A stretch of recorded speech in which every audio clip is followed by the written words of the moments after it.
Ng'okulonda kwa bonna kutandika okufuna ebbugumu era nga n'ebibiina bitandise okuteekata emiruko mu nalonde abakulembeze abaneesimba mu 2016 amaloboozi gongedde okuvaayo ku ky'okubeera n'okulonda okw'amazima n'obwenkanya. Ebibiina by'obwannakyewa ebirwanirira demokulasiya ssaaka abaludde oluvuganya gavumenti bamu ku bavuddeyo ennyo okusaba wabeewo enkyukakyuka mu nteekateeka y'okulonda. Bano gye buvuddeko badde mu kampeyini y'okutalaga eggwanga nga boogera ku nkyukakyuka eno era nga bye bazudde bye bigenda okubaganyizibwako ebirowoozo mu lukuŋŋaana lwe bayise nga 24 okutuuka nga 26 omwezi guno. Government has a responsibility to listen to its citizens. And therefore that's why we are saying if we come together as Ugandans and agree on the modalities and the rules that are necessary for us to have a free and fair election, then why wouldn't the government listen to us? Ebimu ku bibaagala biteesebweko ky'ekyokuteekawo akakiiko k'ebyokulonda akeetengeredde era nga abakaliko bayise mu kuvuganya. Bano era baagala wabeewo okuvuganya okubwenkanya mu bibiina by'obufuzi amagye okugajja mu by'okulonda ssaako okwewala okwonna ensimbi z'omusolo mu kulonda. It's now actual time for the powers be to come to negotiate with us where we have reached to collect the power of the people. The power of public opinion is a very powerful tool.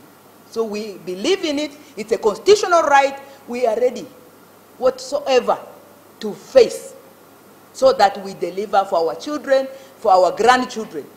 Ebyo binaatuukibwako mu kubaganya ebirowoozo byakwongerayo mu minisitule by'amateeka biteekebwe mu ebyo ebigenda okubaganyizibwako ebirowoozo wadde nga kyeraga lwatu nti obudde bugenda bwewerekera. Guno gw'omulundi ogusoose buli munnayuganda yenna okuvaayo n'agamba nti ensonga eno eteesebweko nga wasigaddeyo okumpi omwaka mulamba n'emyezi egisukkamu nga tetunnaba kutuuka ku kulonda kwa 2016. Olunaku lw'eggulo minisita avunaanyizibwa ku by'amateeka General Kayindo Otafiire yategeeza ababaka ba paalamenti nti abo bonna abaliko bye baagala okukisa mu ssemateeka balina okubiwaayo ng'olw'abiri Novemba omwaka guno terunnayita. I can assure you that we are not going to rush it. We are going to give everybody time so that we come up with amendments to the Constitution that are well digested. The Constitution is being made by us. It can be amended by us.